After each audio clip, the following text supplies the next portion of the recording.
Buenas tardes. No me ha dado tiempo a beber agua. Bueno, muchas gracias a los organizadores de Yoica, especialmente a Arturo, con el que acabo de hablar. La conferencia de esta tarde, de lo que me propongo hablar, y espero no extraviarme más de la cuenta, se llama Dos formas a veces exitosas del tratamiento de la psicosis, el delirio y la psicoterapia. ¿A dónde voy con un título así? Lo trato de aproximarlo con unas palabras y después desarrollaré la conferencia, ¿de acuerdo? En el fondo, el título resume las dos últimas monografías que yo he escrito, porque están articuladas más de lo que pudiera parecer a primera vista. Y estas monografías se llaman Hablemos de la locura, que son unos estudios sobre la locura, y el libro Principios de una psicoterapia de la psicosis. Están engarzadas, como digo. Hablemos de la locura trata, en el fondo, es una reivindicación al diálogo con el loco, ¿verdad? Y al concepto de locura como tal. Pero trata principalmente de dar con la clave de por qué algunos delirios funcionan y consiguen, digamos, aportar un equilibrio o una estabilización, no siempre naturalmente definitiva, pero sí consiguen aportar un cierto reequilibrio al sujeto que ha enloquecido previamente o que ha echado mano de la locura para seguir sobreviviendo. ¿De acuerdo? Esto podemos decir que es un autotratamiento, el autotratamiento del delirio, ¿verdad? Esto es una hipótesis muy arriesgada y muy osada y que ya pondría los pelos cardados a muchísima gente, porque pensar que el delirio es un tratamiento de la locura, pues hay gente que desde luego no en absoluto participaría de esta idea. Bueno, yo sí participo, ya justificaré después por qué. Y entonces, como digo, hay una parte del tratamiento de la locura que se lleva a cabo más allá de nosotros mismos, es decir, de los clínicos, de los terapeutas, de los especialistas, se lleva a cabo porque es el compromiso que los locos tienen consigo mismos para tratar de sobrevivir de una manera menos dolorosa y un poquito más sobrellevable en este mundo, en la vida que les ha tocado llevar. Perfecto. El segundo libro se llama Principios de una psicoterapia de la psicosis y bueno, ahí ya no es tanto lo que el loco hace, sino lo que nosotros tratamos de contribuir al tratamiento y a lo que el loco puede hacer por sí mismo, pero con una orientación, con una guía, que es la guía del clínico, del psicoanalista, del especialista, del psicoterapeuta. Entonces, por eso el título aúna estas dos posibilidades, el autotratamiento del delirio, que no digo que sea el único autotratamiento de la psicosis, es uno de ellos, y el heterotratamiento mediatizado por la relación, especialmente por la transferencia con el clínico. Esta es justificaría un poco el título de esta conferencia y, digamos, es una actualización o sí, de esta articulación que yo he establecido entre los dos últimos libros que he escrito, que veo que están pensados de esta manera, aunque yo no me daba cuenta cuando los estaba escribiendo, pero veía que hay esta trabazón. Bueno, vamos al grano con todo esto. A ver, eh, comienzo por una frase, ¿verdad? Que vosotros habréis escuchado muchas veces. Es una frase que está en un texto de Freud que se llama, traducido en español, puntualizaciones psicoanalíticas de un caso de paranoia, dementia paranoides, autobiográficamente descrito, caso Schreber, ¿verdad? Es un texto publicado, escrito a finales en 1910 y publicado en 1911, si no recuerdo mal, y contiene una tesis de un poder interpretativo y de una fuerza, digamos, doctrinal incomparable. Prácticamente hay muy pocas tesis de esta audacia y de esta, bueno, no sé si decir verdad, pero bueno, es bastante cierta y correcta, ¿no? Dice Freud allí, dice, la formación delirante, es decir, el delirio, es en realidad el intento de restablecimiento, es decir, la reconstrucción, más o menos. El delirio, como se dice habitualmente, no es tanto el signo de la enfermedad subyacente, la manifestación más clara de la enfermedad subyacente, sino que Freud lo interpreta más bien que el delirio es el intento que el sujeto está haciendo, ¿verdad? Por restablecerse, por recuperarse, por volver, ¿cómo decir?, habitable el inhóspito mundo en el que se ha metido, en el mundo de la locura que se ha metido, entre otras cosas, para sobrevivir.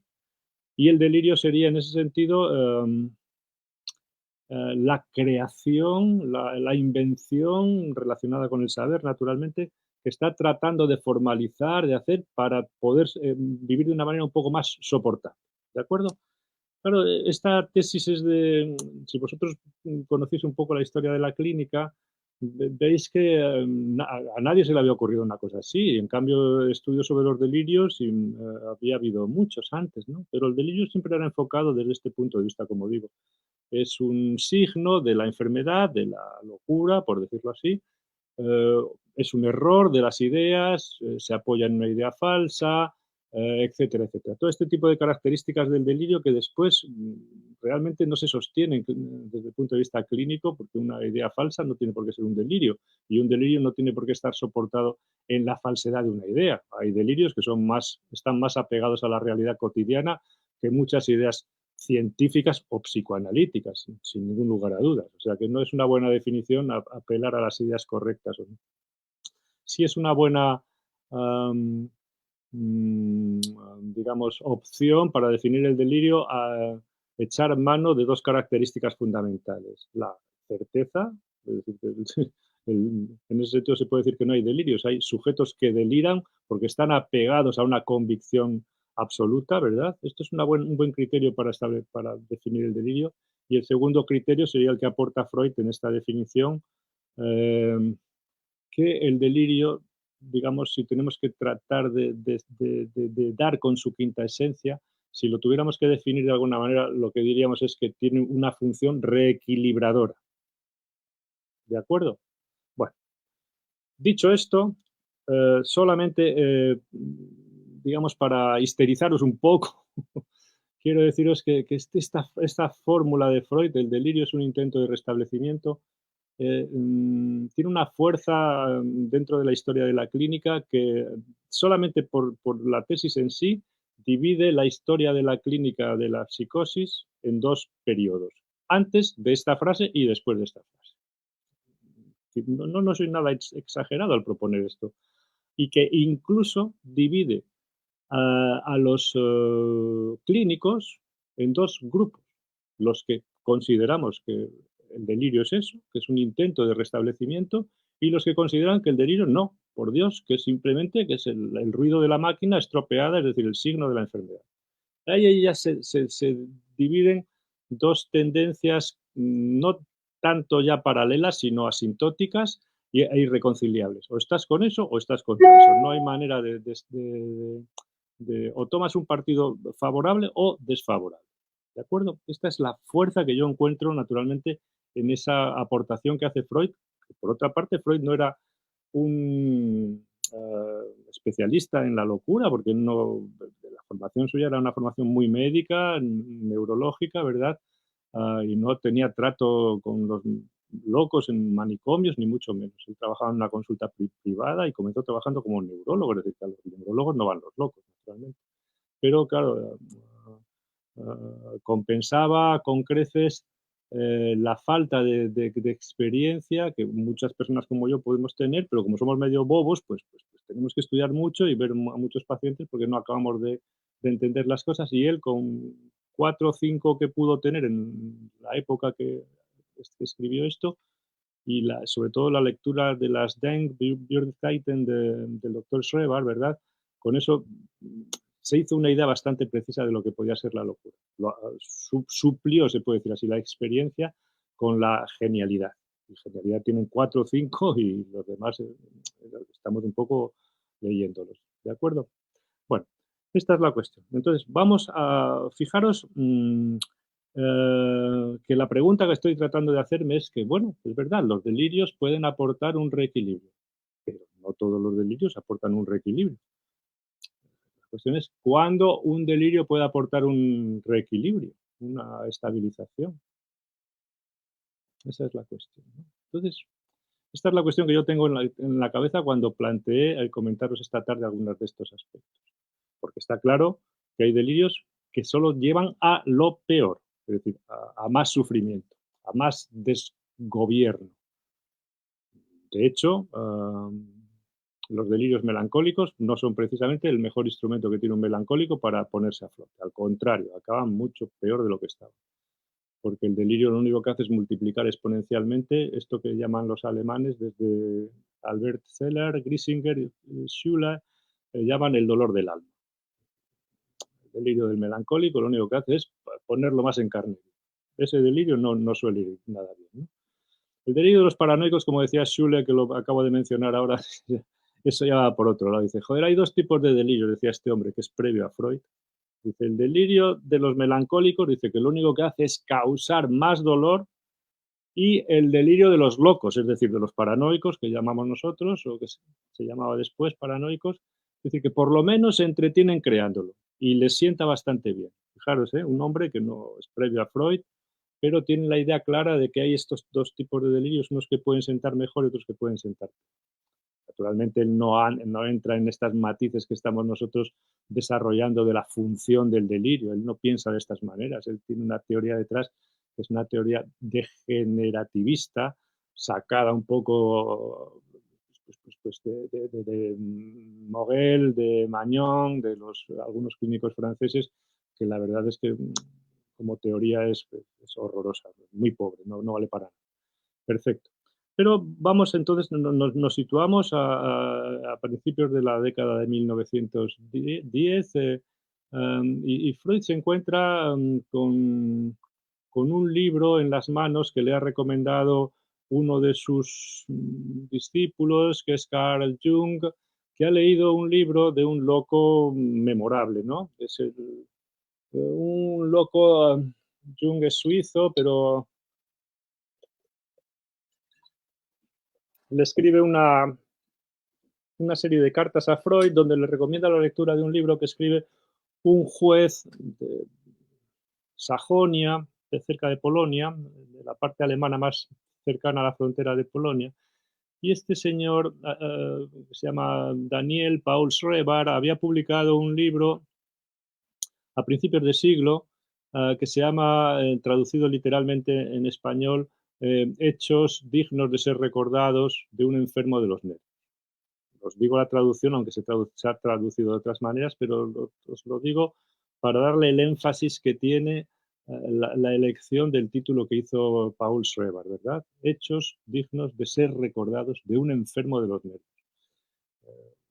Este libro fue muy comentado en algunos ambientes de especialistas en psiquiatría, naturalmente, y a raíz de estos comentarios, de Otto Gross, por ejemplo, paciente de Jung, psiquiatra también, loco como unas castañuelas, pues llegó a manos de Jung y Jung le recomendó la lectura a Freud. Y Freud lo leyó, y lo leyó con una pasión inusitada.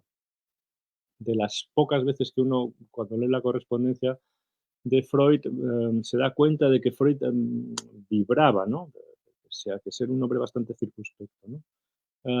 Entonces se va con este libro de vacaciones y cuando vuelve tiene ya armado su interpretación, ¿no? La interpretación del delirio del doctor Paul Schreber, del juez, del magistrado, parte tiene una puerta de entrada, ¿verdad? Tiene una puerta de entrada que es que el delirio de este hombre es un delirio muy amplio, ¿verdad? Y tan amplio que el médico que lo trataba, lo había tratado hasta que consiguió el alta en el hospital en Sonnenstein, en Pirna, cerca de Dresden. Ah, ese hombre, que no era nada bobo, por otra parte, y escribe unos informes preciosos, con una elegancia, era además médico forense de los tribunales de Sajonia. Se llama Guido Bebar. Y fijaros que toma Este hombre Guido Bebar, el director del asilo de Somnestein, del manicomio de Somnestein, eh, ve la locura de su paciente, egregio paciente, el doctor Schreber, el presidente de una de las cámaras de apelaciones, lo ve de una manera distinta a Freud. Y Freud no conocía nada de nada a Schreber, pero simplemente leyó el libro. Vamos un pasito para atrás y os voy a decir cómo veía el doctor, el psiquiatra Guido Bebar, la locura de Paul Schreber. Voy a leeros esto que lo tengo aquí escrito para no perder demasiado. ¿Vale? Dice, este es uno de los informes de Bebar. Dice, el sistema delirante del paciente ha culminado en su creencia de que está llamado a redimir el mundo y devolver a la humanidad la bienaventuranza perdida. Ha descubierto esta tarea mediante inspiraciones divinas directas. El elemento más esencial de su misión redentora consiste en transformarse en mujer. No es que él quiera la transformación. Se trata más bien de una necesidad fundamentada en el orden cósmico a la que sencillamente no se puede sustraer, aunque personalmente habría preferido conservar su honrosa condición masculina. Es decir, que lo que informa Bebar es que este hombre, su delirio consiste en que se está transformando en mujer. ¿De acuerdo? Y 3 años después, en otro informe que emite para el juzgado, dice Bebar, afirma Bebar que el doctor Schreber, os lo leo textualmente, está dominado por ideas delirantes, que se considera llamado a salvar el mundo y a devolverle la felicidad perdida, pero no podrá llevar a cabo esta misión si primero no se transforma en mujer. Bueno, esta es la interpretación del delirio, de un delirio, como digo, muy amplio, que hace el psiquiatra, ¿verdad? Pero cuando Freud lee el libro, sin conocer de nada, naturalmente. Freud vive en Austria, en Viena, y este hombre es un alemán que está pegando a la frontera en Suiza, en Leipzig, de donde proviene la familia Schreber, ¿verdad? Cerca de Dresden. Y solamente a través de un médico conocido consiguió averiguar algunas cosas que después él se cayó e hizo algunas interpretaciones porque tenía algunos datos un poquito más allá de lo que Freud mismo reconoce en las memorias. Pero poco más sabía de él, ¿no? La interpretación de Freud es considerar que todo el delirio schreberiano, que es amplísimo y le ocupa muchas páginas en los sucesos memorables, en los hechos dignos de ser recordados, como queréis traducirlo, es que hay un delirio primario y hay un delirio secundario. Esto es muy importante. Hay un delirio primario y hay un delirio secundario. Y Freud, leyendo con todo detalle el delirio amplísimo, digo, super delirio del doctor Schreber, encuentra que hay dos piezas del delirio. Uno es el papel redentor del mundo, ¿verdad? Y otro es la mudanza o la transformación en mujer. Es decir, llevada a nuestros términos o al libro del que yo os hablaba antes, que escribí antes del principio de la psicoterapia, llevado a los términos a los términos nuestros. Hay un delirio megalomaníaco y hay un delirio persecutorio. Conforme la interpretación del doctor Bebar, son así. Primero es el delirio megalomaníaco y después hay una especie de delirio persecutorio. Perfecto. Pero claro, la idea de Freud no va por ahí. Freud lo ordena de otra manera completamente distinta. Y esto es muy importante para saber la brillantez de la interpretación de Freud. Freud lo primero que interpreta es que el delirio inicial, es decir, el delirio primario, es el delirio de ser transformado en mujer. Y que el delirio secundario, es decir, el que se desarrolla a partir de ese delirio primario, es la redención universal.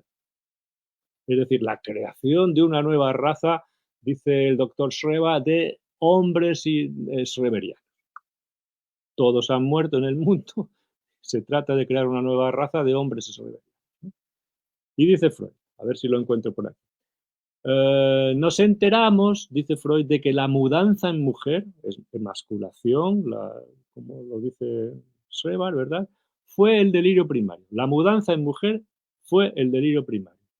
juzgado al comienzo como un acto de grave daño y de persecución, dice Freud, y que solo secundariamente entró en relación con el papel redentor. Ojo, persecución, redención. 1, 2, persecución, redención. Persecución, megalomanía.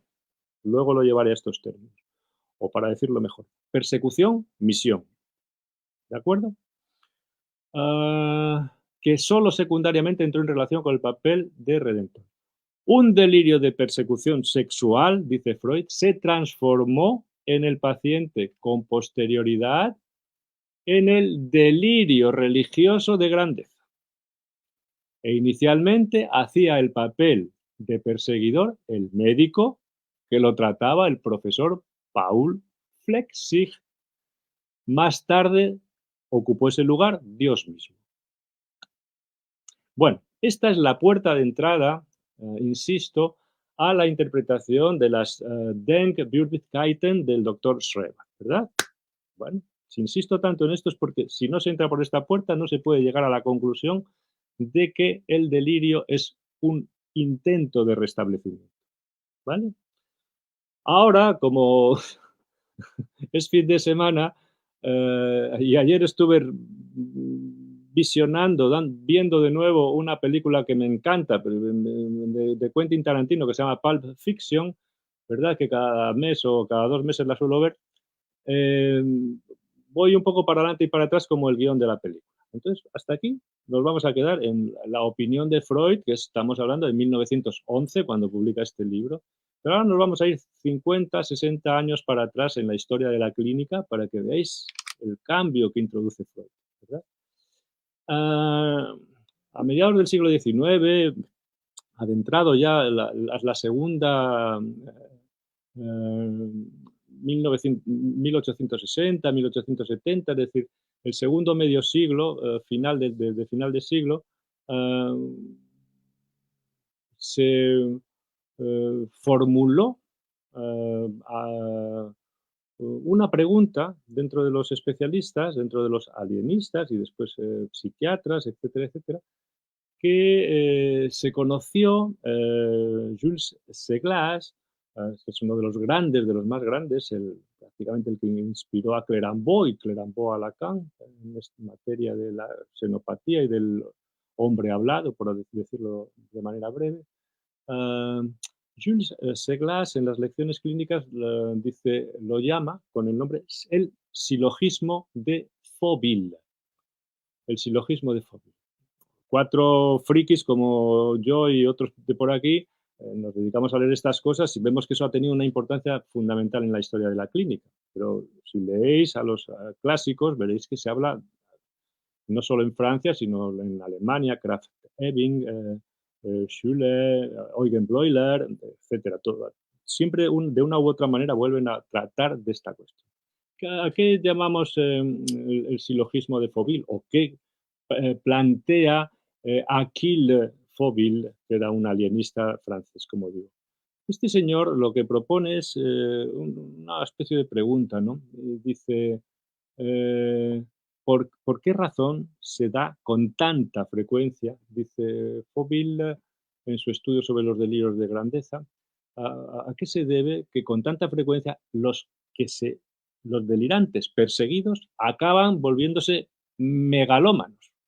Megalómanos es una palabra alemana, los franceses dicen acaban teniendo ideas ambiciosas o ideas de grandeur, de grandeza, ¿verdad? ¿Por qué los perseguidos acaban teniendo ideas de grandeza? ¿Por qué se da la circunstancia de que alguien perseguido resulta que al cabo del tiempo, desarrollando su delirio, acaba siendo una persona distinguidísima en el mundo, única, etcétera? Bueno, aquí tenemos este intríngulis de por qué los perseguidos muchas veces acaban siendo megalómanos es una pregunta sobre la que trataron prácticamente todos los grandes estudiosos de los delirios. Y todos opinaron de una manera más directa, de otra menos. Esta pregunta, naturalmente, está presente en la interpretación que Freud hace de la lectura del libro de Paul Schreber. Freud no leyó nunca Kill Fauville, naturalmente. Es raro que lo leyera, Freud era neurólogo, no tiene por qué conocer la historia de la clínica, y menos a un psiquiatra de segunda fila como era Foville. Pero el razonamiento de Freud es muy claro. ¿Qué es lo primario y qué es lo secundario? Es un razonamiento muy nosológico, muy médico, muy clínico, ¿no? Perfecto. Entonces, ¿qué dice Foville con respecto a esta pregunta? La respuesta que él da es muy floja, no tiene sustancia, le falta fuste, ¿no? Foville responde a esta pregunta metiéndose, por así decirlo, en la cabeza del loco, del delirante, y tratando de pensar como él cree que pensaría un loco, ¿no? Seglas después, años más tarde, se ríe mucho de esta manera de responder de Foville, pero el razonamiento de Foville es el siguiente, a ver si lo encuentro por aquí, os lo leo. Foville se mete en la cabeza del loco e intenta descubrir cómo supone que el loco, piensa, ¿verdad? Y de él surge una deducción silogística. Por eso Seglas dice que es el silogismo de Foville. Y ahora ya cito directamente el texto de Achille Foville. Dice, para que se les acose como se les acosa, debe de haber, se dicen a sí mismos, un interés en sacárnoslo de encima.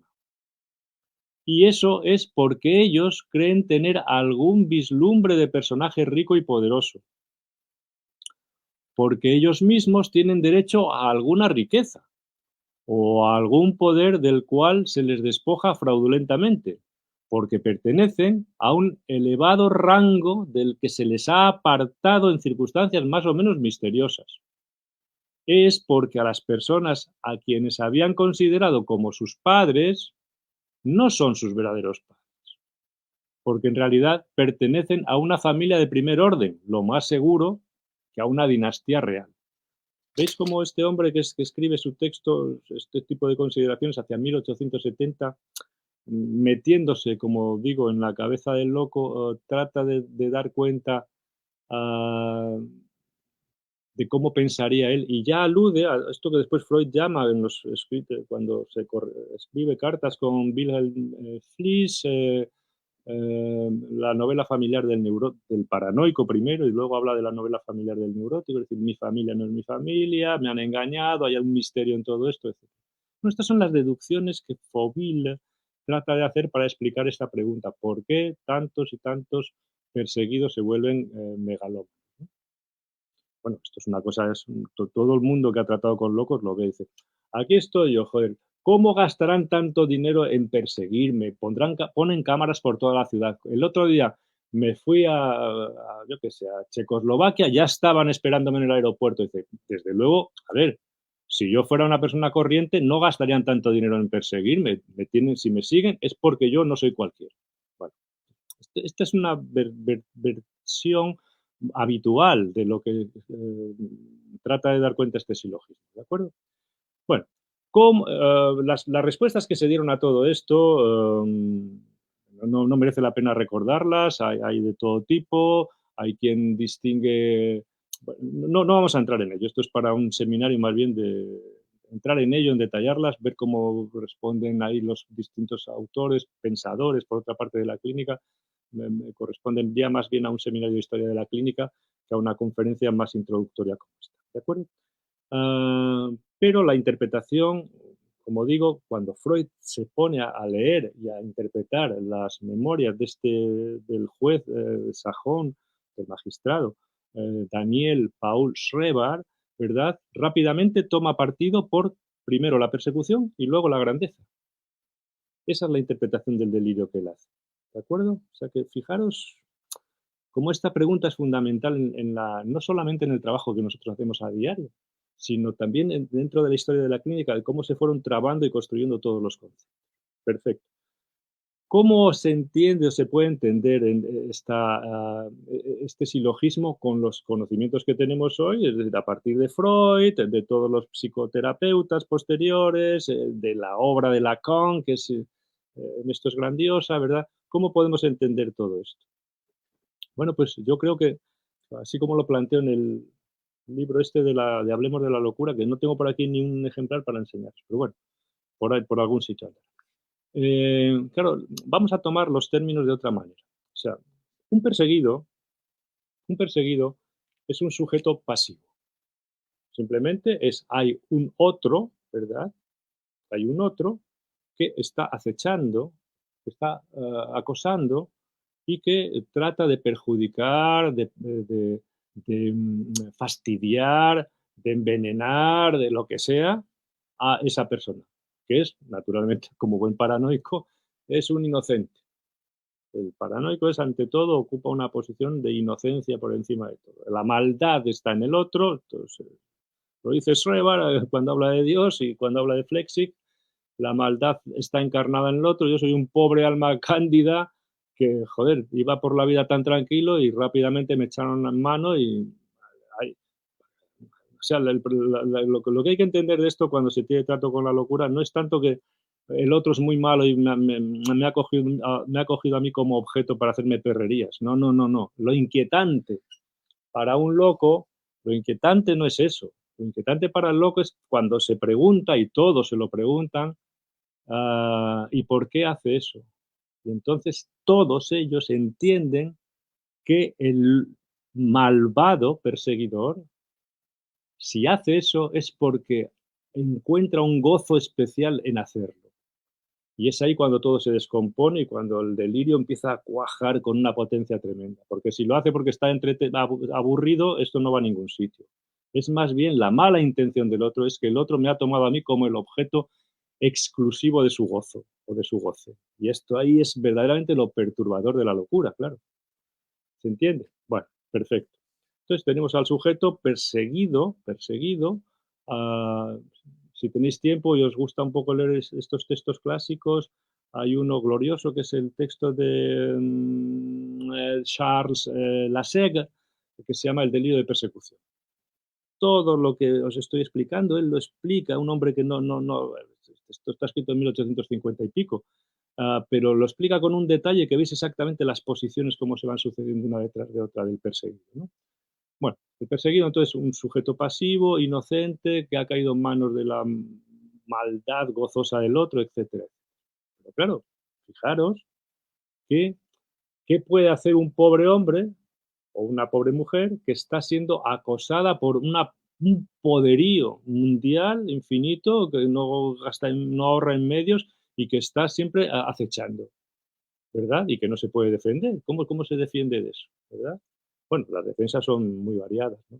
Puedes tener localizado al perseguidor y tienes un pequeño perímetro de... Hay muchas, en fin, esto no es el motivo de lo que quiero contaros hoy, ¿no? Sino más bien que la posición del perseguido es una posición pasiva, es una posición pasiva. No puede hacer nada con eso, puede escabullirse, puede huir, a veces plantar cara, pero plantar cara, ¿qué haces? ¿Con un cuchillo? Pues sí, pues tratar de matar al perseguidor, pero es como el caso M, por ejemplo, de Lacan, de la tesis doctoral. Bien, esas son algunas salidas, ¿no? En general, hay una salida mucho mejor que toda esa, que es de la que se puede derivar, esto es a lo que voy, un equilibrio. ¿Cuál es la salida? La salida es que en un momento determinado el perseguido descubre como una especie de eureka, ¿no? Que tiene una misión que cumplir para restaurar un cierto orden en ese mundo, en ese otro, por decirlo así, en ese otro que es tan incompleto, tan fracturado dentro de sí mismo, ¿no? Esto este tipo de razonamientos son muy paranoicos, ¿no? Y entonces esa misión, es decir, lo que Faubil llama las ideas de grandeza o los alemanes llaman la megalomanía, el delirio de grandeza, ah, eh, esa misión es un cambio de posición, no es un cambio en el tema del delirio, que como lo interpretaban los autores de los que os hablo. Pasan de ser perseguidos, tema del delirio, persecución, pasan de ser a tener ideas de grandeza. Bueno, los temas de delirio es una bobada, no va a ningún sitio. No, no, no. Lo que hay que entender, que ellos no entendieron suficientemente, es que hay un cambio en la posición del sujeto. El cambio principal en la posición del sujeto es que pasan de ser ah, pasivos a estar a merced del goce del otro, por usar la fórmula de Lacan, a ser sujetos activos que pueden reorganizar las fallas del mundo o las fallas del universo, etcétera, etcétera. ¿De acuerdo? Que eso es una cosa muy, muy, muy paranoica. Es decir, restaurar, se puede decir así, la fragilidad del otro, ¿no? O el fallo del otro, ¿no? Cuando hay este cambio de posición, de la pasividad a la actividad, es decir, de la persecución a la misión, a la grandeza, en general se producen equilibrios muy importantes.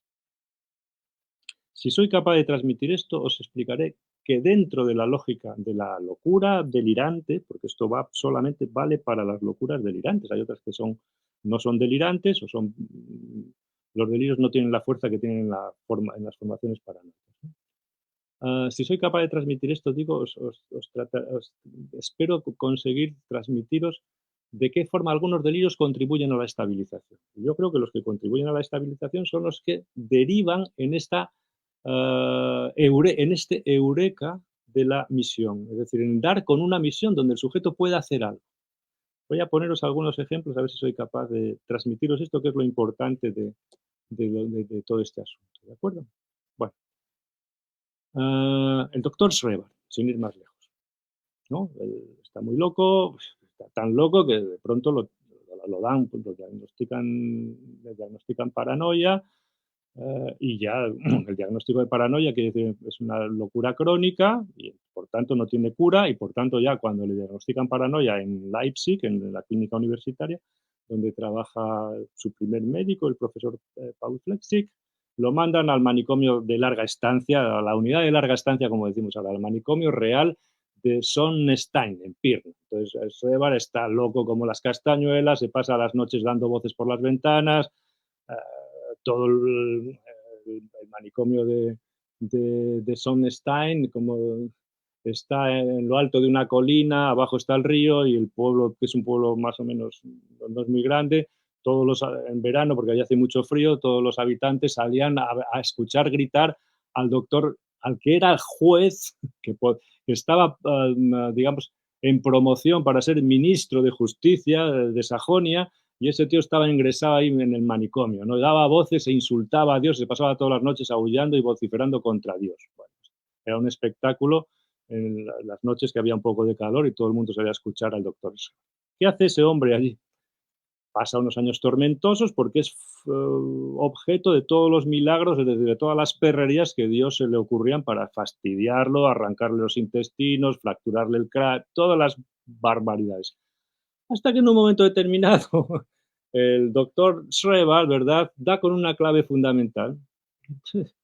Y una clave fundamental que es gloriosa, ¿no? Eso es lo que es la invención del delirio.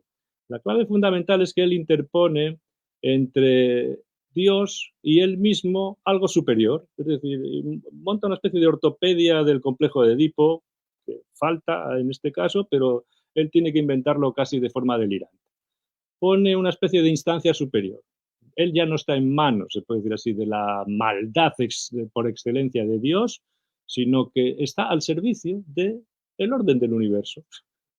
Entonces, ya no, Dios le exige transformarse en mujer y él se revela. Él es un hombre muy digno, que cómo se va a transformar en mujer. Entonces tiene una lucha continua por no porque su cuerpo se está transformando en mujer, está todo el día mirándose al espejo, se ve con pechos, todo este tipo de cosas.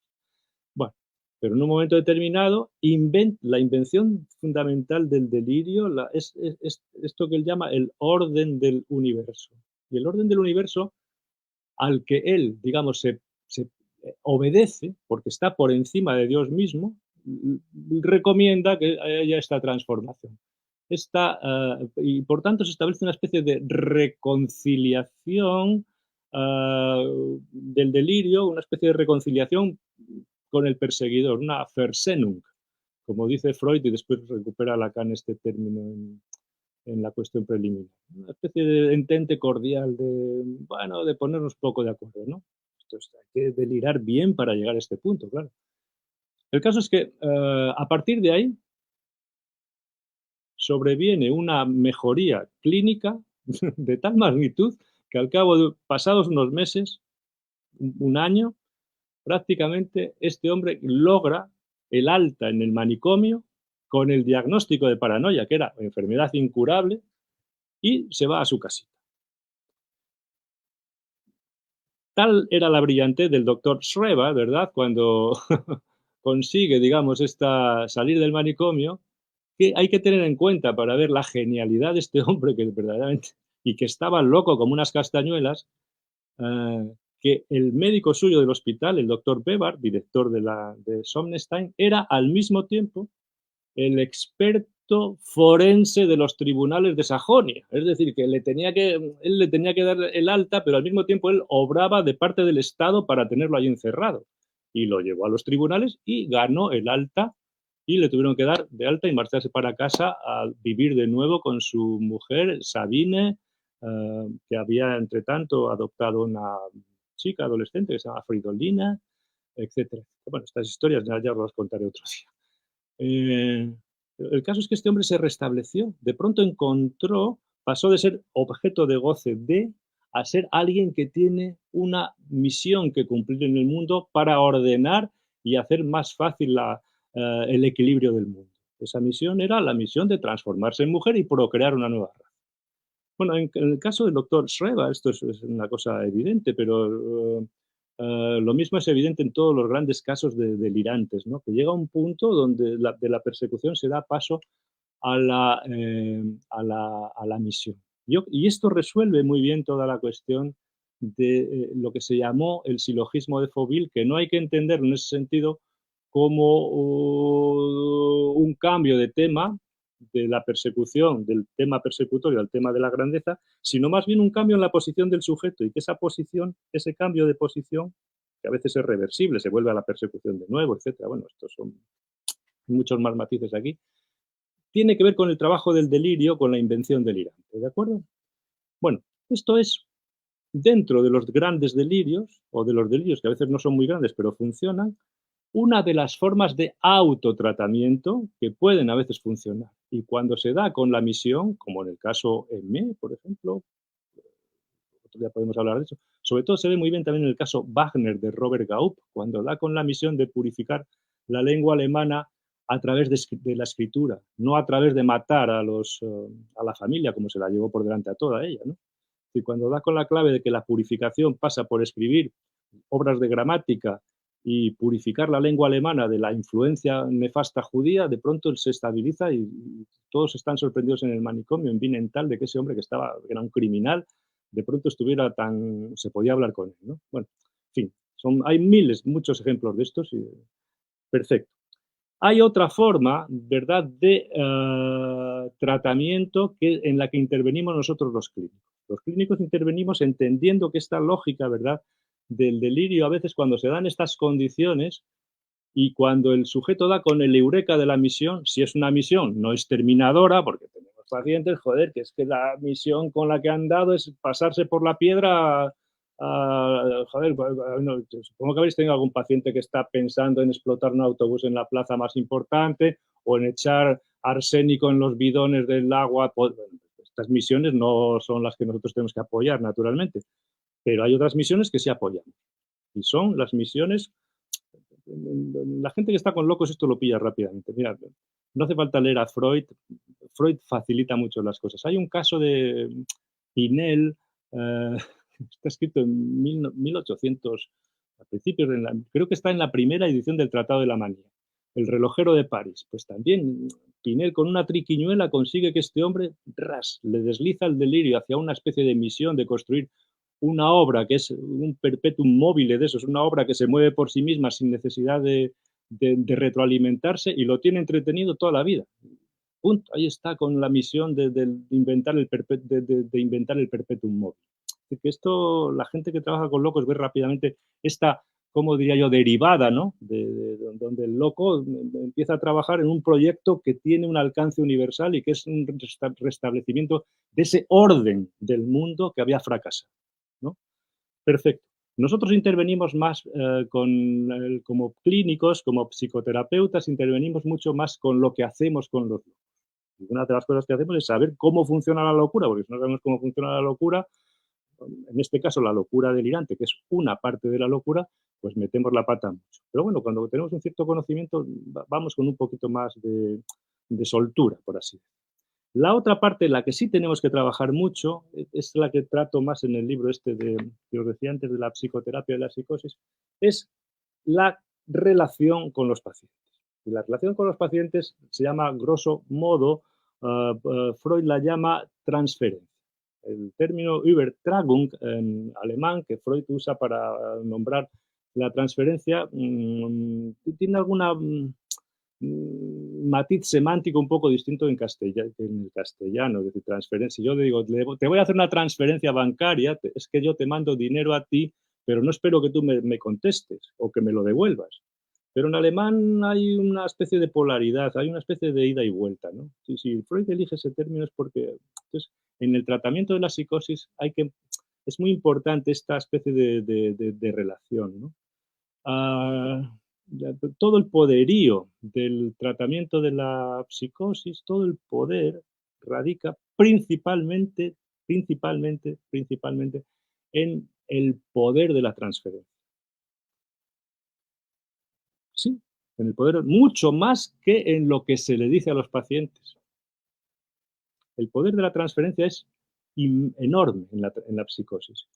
Quiero hacer un par de salvedades a esta cuestión. Freud dice, no, el psicoanálisis es inoperante para este tipo de asuntos porque los pacientes no establecen una transferencia con el psicoanalista. Perfecto. Freud no tenía mucha experiencia en esto, cree verdaderamente que él lo cree, porque incluso cuando hace las categorías nosográficas, dice neurosis de transferencia, neurosis narcisista, es decir, que él va viendo lo que al psicoanálisis le va mejor y se va quedando con lo que al psicoanálisis le va mejor, con las formas de neurosis de transferencia, es decir, la neurosis, ¿no? Pero no tenía mucha experiencia con esto. No fue el caso de otros discípulos suyos que desde muy pronto comenzaron a trabajar con locos y se las apañaban muy bien. Paul Federn, por ejemplo, o Victor Taux, o gente así, que eran muy curiosos y muy valientes, por otra parte. Melanie Klein, después con los niños, etcétera. El caso es este, ¿no? Que Freud no pensaba que la transferencia funcionara en la psicosis, pero él mismo, que leyó con tantísima atención las Bürdigkeiten de Schreber, ¿verdad? ¿Cómo no se dio cuenta que en las primeras páginas del libro de Schreber se las dedica a Paul Flexi, que es decir, a su médico? Y ya explica ahí muy bien el tipo de lazo que se había establecido entre ellos, que era un lazo de una consistencia que no era un lazo ni siquiera actual, es decir, que era un lazo que ya provenía de las generaciones anteriores. Es decir, el lazo de la relación era de una densidad aplastante.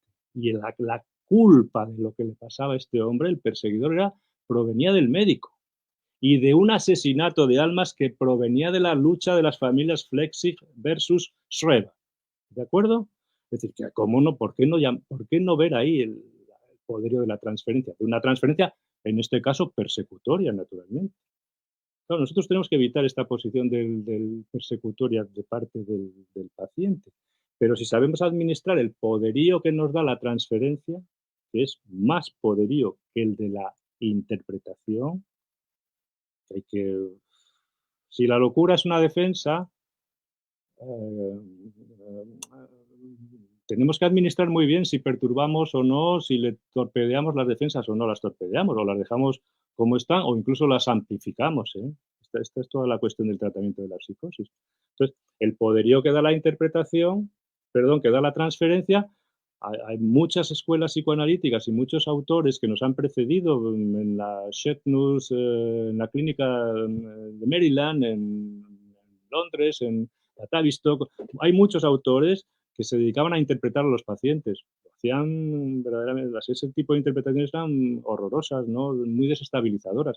Pero en cambio, a mi manera de ver, según yo entiendo eso, si uno lee los historiales clínicos de Herbert Rosenfeld o de Bion o de Shirles, etcétera, que se queda horrorizado de las barbaridades que le decían a los pacientes.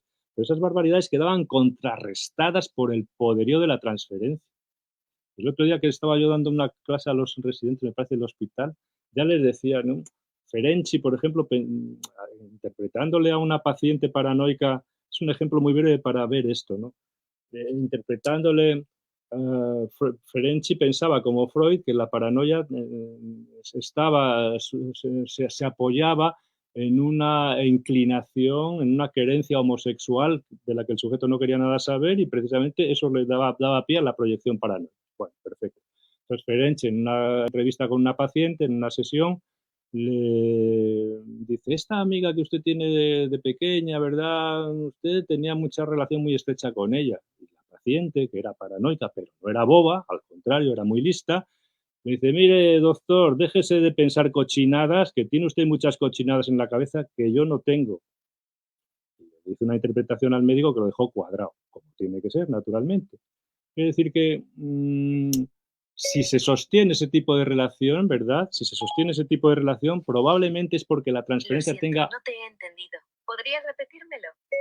¿qué es esto? Probablemente tenga una densidad muy superior en ese sentido, ¿verdad? La, la relación, la transferencia tenga un poderío mucho más grande que incluso las bobadas, a veces barbaridades que decimos a los pacientes. Quiero, porque veo que se me echa el tiempo encima, estamos hablando de la psicoterapia. A mí no se me caen los anillos por hablar de psicoterapia cuando hablamos de la psicosis, porque el método psicoanalítico como tal es que hay que ponerlo patas arriba completamente, porque el método psicoanalítico con un neurótico es perturbar la defensa a través de la interpretación, del corte de la sesión, etcétera. Con un psicótico no estamos para eso, ni mucho menos. No, no, no. Buscar el equilibrio se busca, digamos, con anclajes más concretos y más. Y sí que quiero terminar un poco para daros paso a las preguntas, quiero terminaros hablando de la importancia que tiene en el tratamiento de la psicosis la presencia del clínico. Tiene más importancia que en el tratamiento de la neurosis. Yo lo veo así y os voy a tratar de dar una razón muy, muy sencilla, simplemente. Voy a daros dos. La primera es algo que se pone en juego en el momento actual hoy día, porque estamos en una epidemia. Ahora aquí en Valladolid han decretado estado de sitio, no sé qué cojones, que no se puede salir a la calle a partir de no sé qué hora, ¿no? Bueno, perfecto. Entonces tenemos que hablar por computadoras, etcétera, etcétera. Perfecto. No es lo mismo hablar con un sujeto neurótico a través de una pantalla de ordenador que con un sujeto psicótico. Yo creo que la psicosis necesita una presencia física del cuerpo, de la mirada, de la voz, del gesto, del apretón de manos, de la distancia, mucho más necesita esa presencia que el tratamiento de la neurosis. Porque a veces empiezas tratamientos con personas que viven lejos, que no pueden viajar, que no pueden venir, neuróticos, más o menos graves, lo que sea, pero funcionan perfectamente. Pero con los locos que se empeñan en que les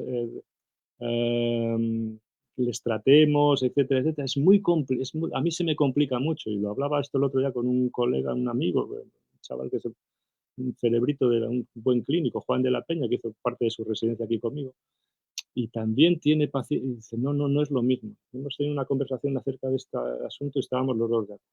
Eso por una parte. Y la otra razón, hay muchas, pero simplemente la sintetizo, la presencia, la voz, la mirada, eh, el olor incluso, ¿no?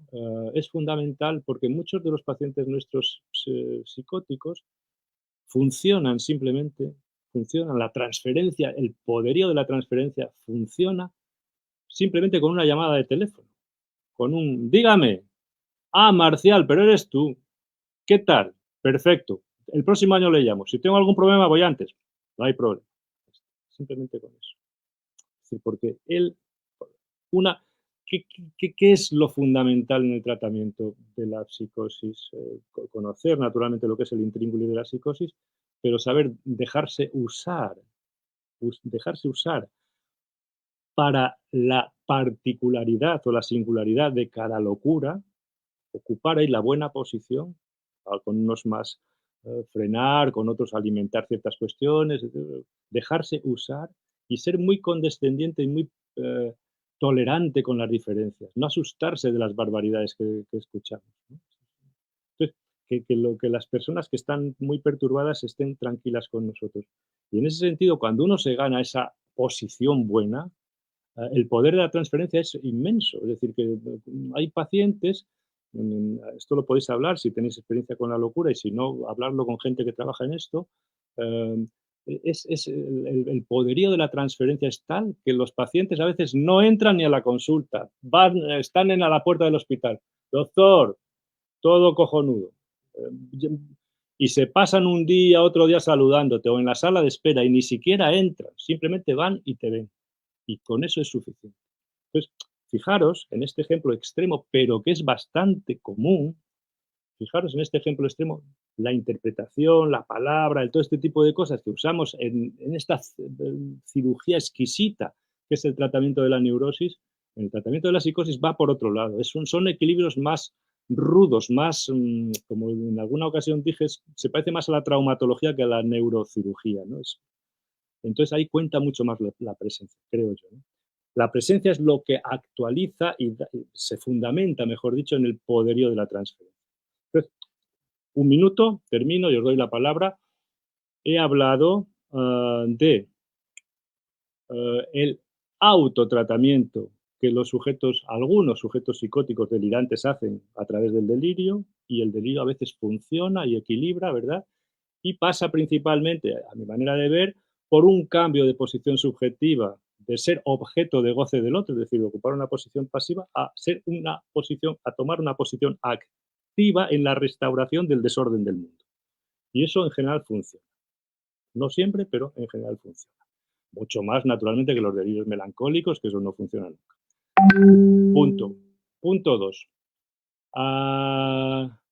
Punto 2.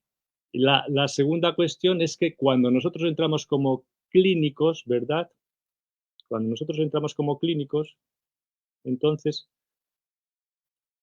confiamos en que el poderío principal de nuestra acción se deposita en la transferencia, y esa transferencia exige, como decía ahora al final, la presencia, mucho más que en el tratamiento de la neurosis. ¿De acuerdo? Yo con esto, no sé si me están haciendo preguntas, permitidme que con esto lo dejaría y os doy paso a las preguntas por si puedo aclararos alguna de las cuestiones que he planteado o si queréis que os comente alguna otra cosa. Aquí hay algunas preguntas, me dice Guillermo Sánchez. ¿Esos delirios de persecución y de grandeza aparecen en paranoicos funcionales o en potencia? Porque hay muchos que viven y trabajan cotidianamente. Perfecto. Bueno, vamos a ver. A mi manera de ver, a mi manera de ver los delirios, no hay que confundir la frondosidad, la arborescencia de los delirios con que el delirio funcione mejor o peor. Al contrario, es mejor pensar que los delirios más útiles son los menos amplios, los menos frondosos. Cuando alguien tiene que delirar tanto como el doctor Schreber, ¿verdad? Es que el delirio inicialmente no le funcionaba o que estaba más loco de la cuenta, ¿no? No olvidemos que la locura del doctor Schreber comienza con una crisis de melancolía muy profunda, de melancolía incluso delirante, de la que se recupera, luego tiene un petardazo, un brote esquizofrénico en toda regla, y luego se recupera a través de un delirio paranoico. Es decir, que va por distintas polaridades del mundo de la locura o de la psicosis, ¿no? Perfecto. Entonces, los mejores los delirios que funcionan mejor son los delirios de los que no nos damos cuenta ni siquiera los clínicos. ¿De acuerdo? Entonces, son delirios mínimos que funcionan y que ordenan un campo, un mundo, ordenan la relación que el sujeto tiene con el otro, y con eso funciona más o menos, ¿no? Cuando el delirio es muy ruidoso es que no acaba de funcionar. ¿De acuerdo? Entonces, en ese sentido, cuando hablamos de paranoia, la paranoia es una parte de la psicosis, no es toda la psicosis, ni mucho menos. La psicosis es mucho más amplia, y lo que estamos hablando aquí no vale para algunas formas de esquizofrenia poco delirantes o casi nada delirantes, como es el automatismo mental puro, o formas esquizofrénicas donde los delirios son muy pobres y no, el sujeto no rompe a delirar, está todo más, la experiencia de la esquizofrenia es más la fragmentación corporal, y el sujeto no arranca por el lado del delirio, ¿no? Y la melancolía lo dejamos para otro lado porque eso no tiene nada que ver con este mundo, salvo que es el reverso justamente de lo que hablamos. Pero si solamente es el polo melancólico en sentido estricto, lo que hemos hablado no sirve para ello. Salvo que muchos melancólicos, como el doctor Schreber, se vuelven paranoicos, porque es la mejor salida que tiene un melancólico, sin ningún lugar a dudas, ¿no? Entonces, no distinguiría yo tanto, yo no distingo en el terreno de de la psicosis se hace mucho énfasis últimamente, en las últimas décadas, de distinguir un tipo de psicosis que llaman ordinarias y otras extraordinarias. Bueno, para mí las psicosis ordinarias son las psicosis como la de Schreber, porque yo los locos que veo están todos locos como una cabra. Entonces no veo que... Estos son para mí los locos normales, los que yo veo todos los días. Ah, que no es que existan menos que antes, ¿eh? No. Existen, solo todo eso depende de dónde trabaje uno. Entonces, yo no distingo tanto entre unas formas y otras. La psicosis es la psicosis y punto. Unas meten más ruido y otras meten menos ruido y punto. Pero la brillantez de la psicosis, cuando nosotros hablamos con pacientes psicóticos, lo hermoso que encontramos es cuando encontramos a un sujeto equilibrado, que tiene en el fondo un núcleo, por decirlo de alguna manera, absolutamente loco y que ha encontrado un equilibrio para eso y funciona por la vida bastante bien. Y dices, "Uf". Y entonces uno se maravilla y dice, mira este tío qué bien se lo ha montado. Claro que la persona que le trataba entonces le dijo, no te jubiles, tú sigue por ahí, pum, pum, pum. Y con ciertos apoyos el hombre ha ido tirando. Claro, se va arrastrando, también hay que decirlo, pero, pero podía estar mucho peor, porque nosotros siempre tenemos en la cabeza cómo está el sujeto, de dónde viene y lo mal que podía estar si no estuviera así. Claro, ese es el cálculo que hace un clínico. Dice, no, es que está fatal. Dice, hostia, pues si supieras lo mal que se podría poner, no dirías está fatal, ¿eh? Entonces, bueno, no diría yo, no hago tantas separaciones entre funcional o no funcional, es decir, la paranoia es esta lógica de la persecución-misión, y hay, como digo, yo creo que es verdad que cuando los delirios son muy ruidosos es que no acaban de funcionar. No sé si tenemos más preguntas o me excedo del tiempo, perdonadme. A ver, voy a mirar. Ah,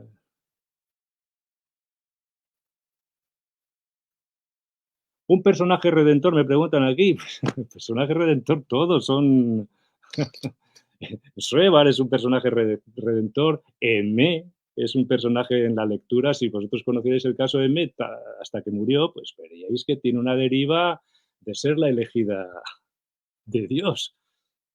Lo que vosotros conocéis del caso Eme es lo que Lacan escribió en la tesis, que tiene sus claroscuros, naturalmente. La interpretación del caso Eme se puede hacer de más maneras, por lo que conocemos posteriormente. Redentor es otro caso ejemplar, el caso Ernst Wagner de Robert Gaup. Joyce, no sabemos si era muy redentor o no, pero, pero Lacan, que sabía bastante de estas cosas, de la locura, lo había mamado bien, había tenido buenos maestros y le gustaba, él rápidamente se armaba la cabeza. Si vosotros leéis el Seminario 23, Lacan ahí, fijaros que hay un momento que se pone muy pesadito con el profesor Jacques Aubert y le dice, dígame profesor, por favor, si Joyce era redentor o no era redentor. Entonces, si pregunta si era redentor, quiere decir, si es redentor es psicótico. Punto.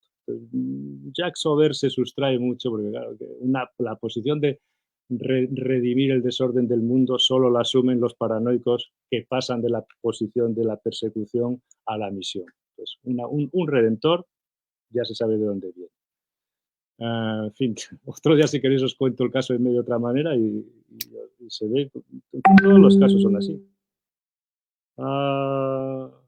Fabrizio Moto, hombre, este fue residente mío, este muchacho. A ver, ¿qué nos pregunta? No sé dónde lo he encontrado a Fabrizio. Hola, un gusto escucharte nuevamente. Quería preguntar si en la neurosis no podemos pensar también en el alto valor de la presencia del psicoanalista y de la transferencia, además de la interpretación.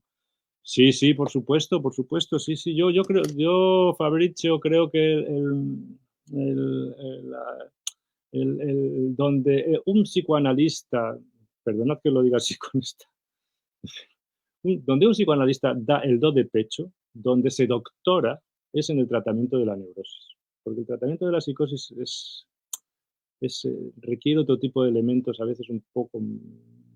Hay que conocer muy bien la locura, pero donde uno hace cirugía bariátrica o neurocirugía es en el tratamiento llevado hasta extremos en la neurosis. Porque ahí hay que saber mucho de la condición humana y hay que afinar mucho, ¿no? Es verdad que los neuróticos, aunque te duermas, no se tiran al tren, pero la gente que sabe, que afina bien con esto, tienen que tener un conocimiento muy preciso de la anatomía del alma, por decirlo así, de lo que es la condición humana. Entonces, sí, la presencia, la transferencia, por supuesto, por supuesto, por supuesto. Porque es que en la psicosis es todo como mucho más de presencia, de contacto, no hay tanto trasfondo, es todo, no hay tanto lío como el deseo de la neurosis, es más pulsional, más casi pasional, ¿no? Es todo más, está todo más en primer plano. Esa es un poco la idea que quería transmitiros. No sé si tenemos más preguntas y hasta cuánto tiempo tengo que responderos, perdonad. Antonella. Bueno, vamos a ver otra pregunta. ¿Qué pensás acerca de la Antonella Ferraro? ¿Qué pensás acerca de la interpretación en la psicosis? Hay palabras que tocan el cuerpo, dando cierta consistencia imaginaria. ¿Cuáles son las particularidades del decir del analista con sujetos psicóticos? Pues esto está sometido naturalmente a opiniones. Por supuesto, la pregunta está muy bien y da pie para hacer cierta indicación, en mi opinión. En mi opinión. La interpretación en la psicosis, si es una interpretación en un sujeto paranoide o paranoico, pues está un poco fuera de lugar en la medida que los interpretadores puros son los paranoicos. Entonces, cualquier interpretación nuestra verdaderamente les descuadra completa, no entra dentro de lo que es la campana de su densidad de sentido y de densidad de verdad y densidad de certeza. Entonces, la gente dice, pero usted está bobo hoy, pero ¿cómo dice estas barbaridades? ¿No? Etcétera, etcétera. En cambio, la esquizofrenia tiene una flaqueza, digamos, el desmoronamiento del lenguaje, la fragmentación del lenguaje y del cuerpo, digamos, la convicción, la certeza, la no adquiere, no adquiere este cuerpo como en el delirio, que es toda una significación perfectamente trabada, digamos, que deriva de lo que es el axioma o la fórmula delirante. En la esquizofrenia está todo un poco más en el aire y se puede incluso poner algunos pegotes. Y algunos de esos pegotes, por ejemplo, con respecto al cuerpo, se pueden introducir a través de palabras. Eso sí, eso sí. Pero en el campo de la paranoia que estamos hablando, la posición, a mi manera de ver, más adecuada es hacerse el tonto. Hacerse el tonto quiere decir hacerse el tonto. No entrar ni interpretar, ni entrar a debate, no. Uno se tiene que poner muy firme porque la autoridad te la da, no te falta, haciéndose el tonto uno puede tener mucha autoridad, pero en la esquizofrenia se puede operar un poquito más con el lenguaje. Eso sí estoy de acuerdo, ahí estoy de acuerdo. No quiere decir que haya que llevar las interpretaciones como las hacía Frida von Reichmann o Searles o Sullivan, o que eran demasiado interpretadores para mi gusto. No digamos John Rosen, era un delirante, el hombre. No sé si tenemos más cosas. Arturo, la respuesta hasta que usted pare, José María. Bueno, ¿puede tener la interpretación psicoanalítica en el tratamiento de la neurosis un elemento delirante? Pues vamos a ver, la interpretación psicoanalítica puede tener, pues eso siempre se dijo. No se sabe quién delira más, ¿no? Sí.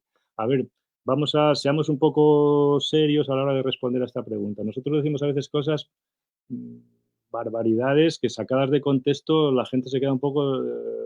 a ver, todos hemos recibido pacientes que han venido, que han sido analizados por psicoanalistas de otro tipo de escuelas. Por ejemplo, si uno le llegan pacientes analizados por colegas fervorosos creyentes de Melanie Klein, por ejemplo, pues dice, hostia, pero qué barbaridad le han hecho a este hombre.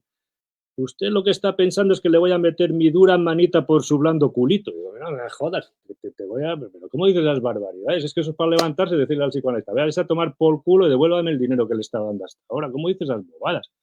En un contexto puede ser que esas bobadas se reabsorban dentro de lo que es el contexto y sobre todo se reabsorben en la transferencia, porque en el fondo el poder de lo que decimos nos lo da la relación, nos lo da la transferencia. Entonces, sí, se dicen muchas cosas tremendas, ¿no? La categoría, la calificación de que algo sea delirante o no sea delirante no viene dada por la rareza de lo que decimos, viene dada por la densidad de la convicción. Si yo lo digo con una convicción absoluta, no hay otra cosa que decir, eso es así, entonces estoy delirando, ¿verdad? Si lo digo como una prueba, voy a decir por aquí a ver, entonces podemos cambiar la palabra quizás en la pregunta que me sugería, podemos cambiar la palabra delirante por rareza.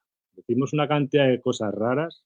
Bueno, voy a recordaros una frase que no sé, se la recordaba ayer también, no sé si los alumnos del máster. Hay un autor francés que os recomiendo que leáis, se llama François Leguet, que escribió un libro allá por 1850 se llama Fragmentos psicológicos sobre la locura, y es un libro sobre el delirio, ¿verdad? Y entonces él viene a explicar un poco que los delirios, ¿verdad?, son ideas raras. Y cuando dice son ideas raras, dice, joder, a ver dónde me voy a meter yo. Me voy a meter en un jardín yo diciendo que son ideas raras. A ver si no son ideas tan raras. Dice, a ver, ideas raras. Y lo que decimos nosotros los médicos no son ideas raras. No vale poner ideas raras. Son ideas poco realistas. Al final no sabía cómo hacer una definición de delirio, porque él, la conclusión a la que llegaba era que para rarezas, las que se decían en las reuniones de la tarde a las que él asistía de la Sociedad Médico-Psicológica en París. Eso sí que eran ideas raras acerca de los alienados. No lo que decían los alienados ni en Sagenton, ni en la Salpêtrière, ni nada de eso. De que rarezas, decimos todos y muchas, si están dentro de un contexto, se justifican un poco por esa especie de comunidad de sentido. Pero si la sacas de ahí, dices, joder, qué tío más raro, qué barbaridad te fue a decir, ¿no? Ahora, delirante es lo que está apoyado en una convicción. Es decir, una idea delirante no es una idea, a ver, esto es lo que hay que entender de un delirio. Un delirio no es un razonamiento extraviado. No, no, no, no, no, no, no. No, no, no, no, no, ni aunque sea rarísimo, ni aunque sea falso, no, no importa. No, no, no. Un delirio es algo que se le presenta al sujeto por la vía de la revelación. Los momentos fecundos de los que habla Lacan, los momentos, las iluminaciones de las que habla Heinrich Schütte cuando describe los delirios. Dice, si es que las ideas se le presentan por iluminación, ¿cómo van a negarlas si se les presentan como una revelación? Esa es la cuestión. Entonces es verdad que a la gente se le presentan revelaciones, cuando de pronto ha dado a luz, se ha muerto el primer hijo que alumbró, pues nació muerto, y recibe una llamada de teléfono de una amiga. Y dice, ella es la culpable. Es una revelación, ella no razona. Lo que razona es reversible siempre. Yo puedo ponerme a razonar con alguien que cree en Lacan a pies juntillas o no lo cree. Pues puedes razonar, puedes discutir, te puedes poner de acuerdo o no. Pero con un delirante no puedes, porque lo que él sostiene, el cuerpo denso del delirio, se le ha presentado por una vía distinta, que es la vía de la revelación, de la iluminación. Le ha dado forma después a través de sistematizaciones, de orden lógico. Pero los pilares vienen por una vía distinta, con lo cual, amigo, ahí no se puede. Eso es un delirio. Por eso los delirios, como decía Kraepelin, las ideas delirantes son incontrarrestables, no se puede hacer nada con ellas, normal. Si pudiéramos razonar, traíamos a un profesor de lógica. A ver, pase, que le va a ver el doctor que es lógico. Ya verá cómo le desmonta las bobadas. O cuando si un delirante va a visitar a un psicólogo de estos, o un psiquiatra cognitivista que te quieren enseñar a pensar, al cabo de un momento se marcha de ahí y dice, a mí no me ponga más usted con ese, que ese es medio bobo. Yo con él no puedo hablar porque me está diciendo unas cosas que él no entiende nada, pero si la verdad es la verdad, se ve con los ojos, no hace falta, ¿para qué cojones me está diciendo que eso es mentira? ¿Entiendes? Esa es un poco la cuestión. Más preguntas, no sé por dónde ando ya. ¿Es posible ubicar el objeto? ¿Qué preguntas tengo por aquí? ¿Qué relación hay entre el amor de transferencia en la neurosis y ¿Qué relación hay entre el amor de transferencia en la neurosis y la erotomanía en la psicosis? Pues a ver, la neurosis, la transferencia va implícito, es una de las características fundamentales en la transferencia. Lacan esto lo explica maravillosamente en el seminario de la transferencia, joder, donde habla de la transferencia es un lecho de amor. Y Lacan es muy hábil ahí cuando vincula la relación del amor y el saber. Es decir, si yo supongo, atribuyo un cierto saber a alguien, ¿verdad? Si se lo supongo, en esa suposición va también el amor. El amor está muy relacionado con... Por eso hay mucha gente corriente que dice, no, no, yo lo amo a esa persona, dice, porque la admiro. Claro, normal. El amor y el saber ahí van muy juntos. Y esto se da mucho en la neurosis. Es decir, que va parte del sujeto y va hacia el otro. En la psicosis la lógica es al revés, sobre todo en la paranoia. Porque Lacan, el modelo de la psicosis que tiene en la cabeza siempre es la paranoia. Y esto llevando a otros extremos más esquizofrénicos y, por supuesto, melancólicos, hay que explicarlo de otra manera. Entonces,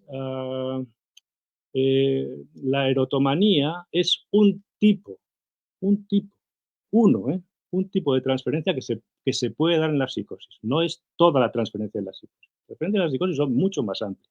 Se puede dar en algunos casos de paranoia. La erotomanía se puede dar en algunos casos donde hay la convicción de la maldad del otro. Y la erotomanía es un delirio de persecución. No olvidemos esto. No, no, no, que si el amor, esto son bobadas. No, no, no, no. Detrás de un delirio erotomaníaco siempre hay un delirio de persecución, porque el otro está gozando de mí. Y eso es lo primero que hay que... lo primero que en un tratamiento con un paranoico, con una persona paranoide, vamos a decir así, que tiene siempre un pie, una querencia por estar en el polo paranoide, lo primero que hay que arrasar es darle a entender de ninguna manera que a ti no te pone, que no lo vas a elegir como objeto de tu gozo de ninguna manera. Voy a poneros un ejemplo muy claro que me pasa, me ha pasado y me seguirá pasando. Mire, vengo a verle a usted, joder, o aquí en el hospital, ¿verdad? En la consulta, tal, tal, porque me dicen que tengo esquizofrenia o que tengo no sé qué cosas, tal, y vengo para ver si usted me cura sin necesidad de medicamento. Dice, de esa manera yo sería la primera persona curada por un psicoanalista sin medicamentos. En ese enunciado uno ya ve claramente, ¿verdad? Uno ve claramente que se quiere poner en posición de objeto de mi gozo, ¿no? Y uno le tiene que decir, no, no, pero por Dios, pero si yo creo muchísimo en los medicamentos, joder, mire, todos estos de aquí los toman a puñados. Entonces, lo dice de otra manera. ¿Qué le dices en el fondo? No, no, no, no participo de eso. Yo la atenderé el tiempo que haga falta. Pero dejemos lo de la primera persona que se va a curar. Ya veré. ¿Se entiende? Entonces, el amor de transferencia es fundamental en el tratamiento de cualquier sujeto corriente, de cualquier sujeto que está cortado por el patrón de la insatisfacción del deseo. Punto. Sujetos normales. Pero la locura va de otra manera. Y la transferencia con algunos tipos de pacientes locos puede llegar a desarrollar esta perspectiva erotomaníaca, como la de Schreber, por ejemplo, pero no siempre. La transferencia en la esquizofrenia no tiene nada que ver con la erotomanía y en la melancolía tampoco. Esos son otros campos, es otro tipo de transferencias distintas, de manera de ver. Más cosas. A ver, ¿qué tenemos más por aquí? Mm, bueno, yo creo que no sé cuánto tiempo tengo que... esta pregunta era de Trujillo, la del amor de transferencia. Yo creo que contestaremos a otra pregunta más y lo dejaremos, así nos vamos a cenar, que yo llevo todo el día dando. ¿Puede un sujeto psicótico ser psicoanalista y sus analizantes pueden entrarle a hacer acompañamiento? Y sus analizantes pueden entrarle a hacer acompañamiento cuando su analista tiene brotes y luego continuar con su análisis con su mismo psicoanalista. Hoy esto es un poco enrevesado. ¿Cómo se puede decir algo ahí para...? A ver, yo no le recomendaría a ninguna persona que tenga más o menos problemas importantes mentales, importantes quiero decir que sean muy importantes, que se dedique a este asunto. Todos nosotros estamos muy normales, no somos, porque si no nos dedicaríamos a esto, ninguno. Que no tengan a nadie a contar cuentos, que uno va al psicoanalista porque quiere conocerse. Porque mira, le dicen, mira, váyase a tomar por culo, lea Cicerón y déjeme en paz, hombre, a tocar las narices, hombre. La gente va al psicoanalista o al psicólogo clínico, al psiquiatra, porque está fastidiado, sufre y punto. Depende del grado de fastidio, claro, uno tiene que analizarse para tratar de tener una cierta panorámica de sí mismo, ¿verdad? Y para no influir negativamente con las propias neuras en los tratamientos a los pacientes. Para eso hace un análisis didáctico o un análisis, llamémoslo como quiera, pero es simplemente para quitarse todas esas adherencias de uno mismo para no proyectarlos o llevarlas al tratamiento con los demás. Perfecto.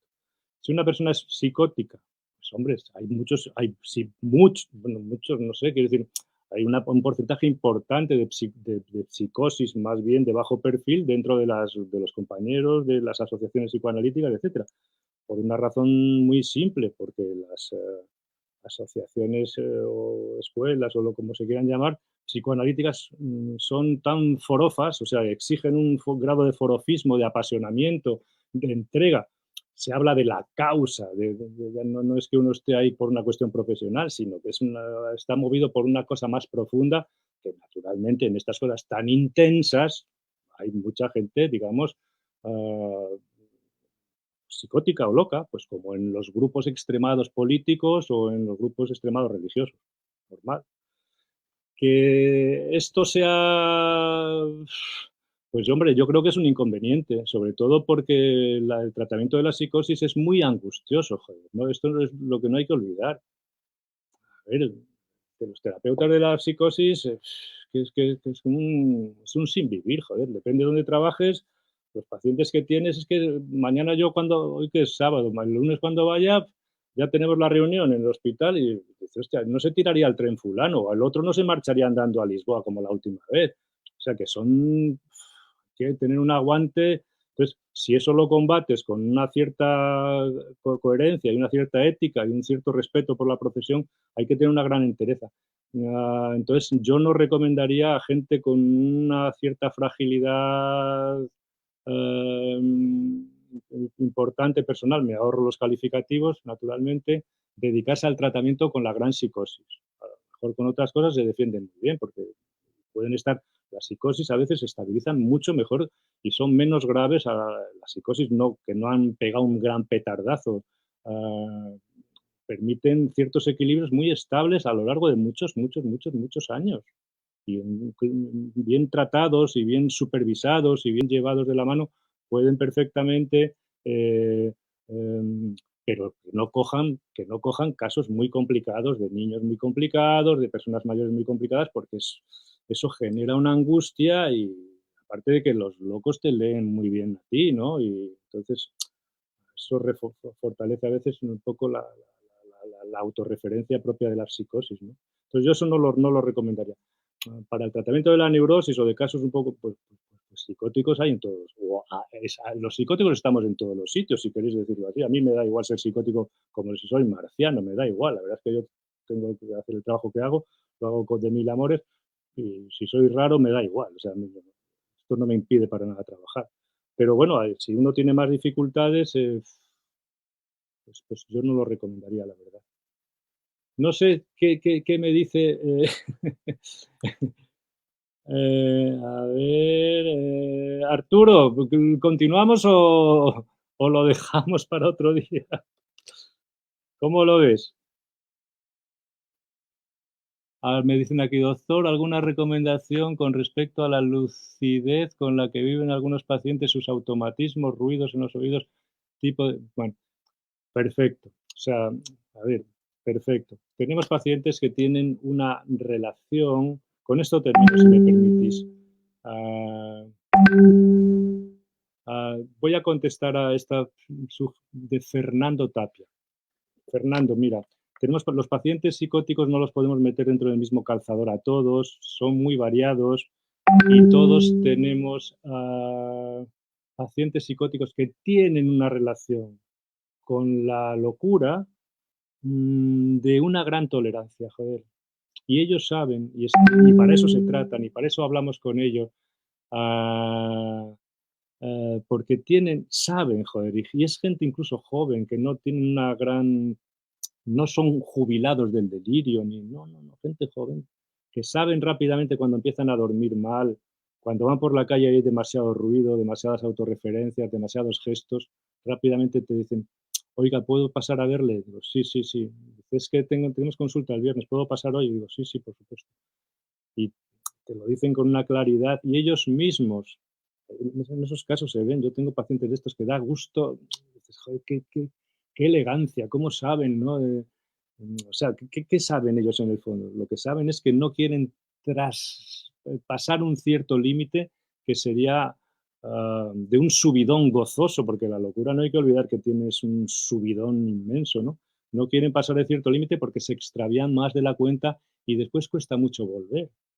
Es muy fácil. Los locos te lo cuentan cuando son, dice, es muy fácil cruzar la acera y enloquecer. Dice, uno cuando tiene muchos jaleos, dice, da un paso y enloqueció. Dice, lo que no es tan fácil es volver. Entonces, claro, tienen la experiencia de haber ido y el horror de estar allí, porque la psicosis es muy hermosa, te lo dicen todos, si les faltara, si le quitáramos la parte de persecución, es decir, ir por la calle y considerarse el tío más guay del mundo, que tal, tal, tal, pero rápidamente que te consideres el tío más guay del mundo, rápidamente están hablando mal de ti. Es que va una cosa con la otra. Entonces hay pacientes, sí, que tienen esa relación, diría yo, con la experiencia de la locura y tienen un cierto temor y ese temor les ha quedado grabado y no quieren volver ahí de ninguna manera. Entonces ellos ven el límite, el tope, y se cuidan mucho. Si encuentran un terapeuta, un psicólogo clínico, un psicoanalista, un psiquiatra, en fin, con el que más o menos entienden, ¿qué es lo más importante para el tratamiento de la locura? Tener un buen clínico al lado, tener un buen clínico. Oye, fulano, que ven ahora, cuéntame.